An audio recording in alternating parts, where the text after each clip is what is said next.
नमो गङ्गायमुनयोर्मध्ये वसन्तिते प्रसन्नात्मानश्चिरजीवितं वर्धयन्ति। नमो गङ्गायमुनयोर्मुनिभ्यश्च नमो नमो गङ्गायमुनयोर्मुनिभ्यश्च नमः। ॐ शान्ति शान्ति शान्तिः।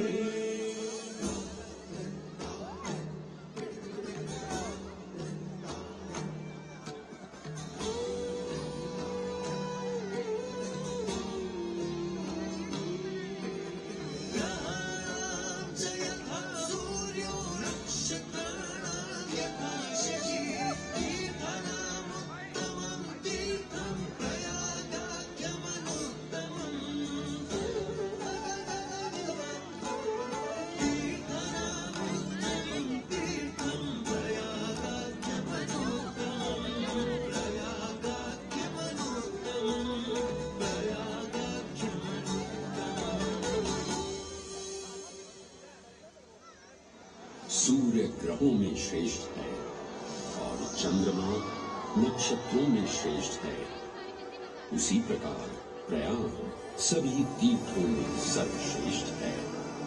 पद्म पुराण में वर्णित ये श्लोक जिस तरह प्रयाग की विशेषता को दर्शाता है, उसी तरह इस पावन क्षेत्र का गुणगान करने वाली अनेक पौराणिक कथाएं, किंवदंतियां एवं कहानियां आज भी जनमानस में प्रचलित है। ऐसी ही एक पौराणिक कथा है जो भगवान ब्रह्मा को प्रयाग से जोड़ती है।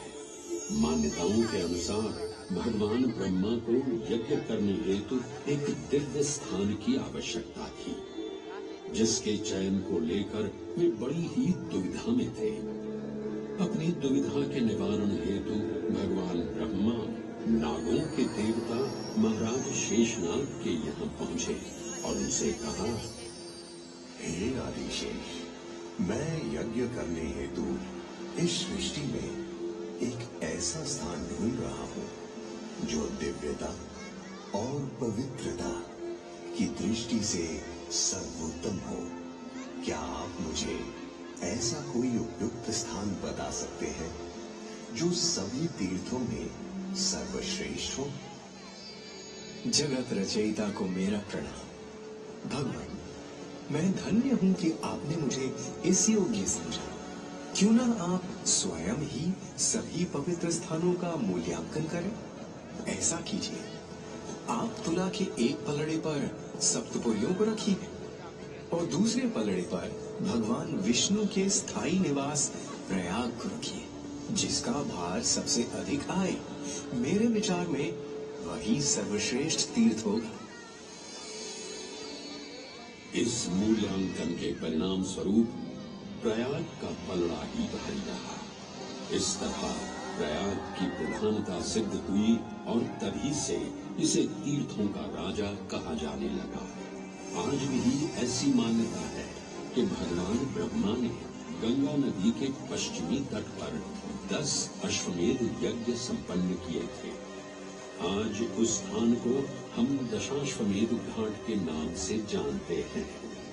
भगवान ब्रह्मा के अलावा इंद्रदेव, वरुण देव एवं सोमदेव ने भी प्रयाग क्षेत्र में ही भगवान कृष्ण की आराधना करने हेतु यज्ञ किए थे, जिससे उन्हें भी श्री हरि का आशीर्वाद प्राप्त हुआ। प्रयाग शब्द में प्र का अर्थ है प्रकृष्ट और याग का अर्थ होता है यज्ञ।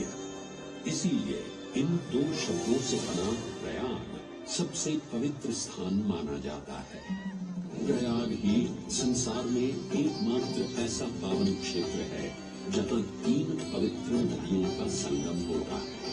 इस संगम का भी एक अनूठा महत्व है।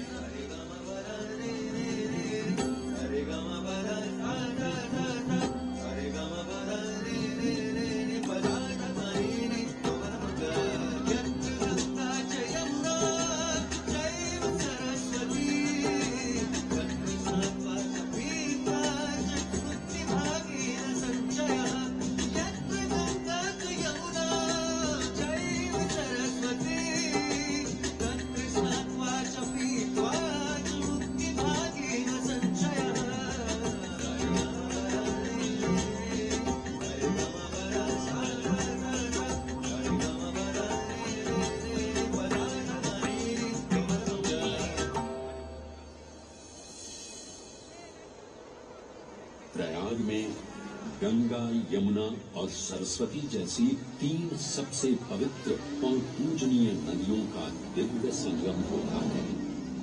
इन नदियों के संगम में स्नान करने एवं संगम का जल ग्रहण करने से मनुष्य मुक्ति का अधिकारी बन जाता है और इसमें किंचित भी संदेह नहीं है।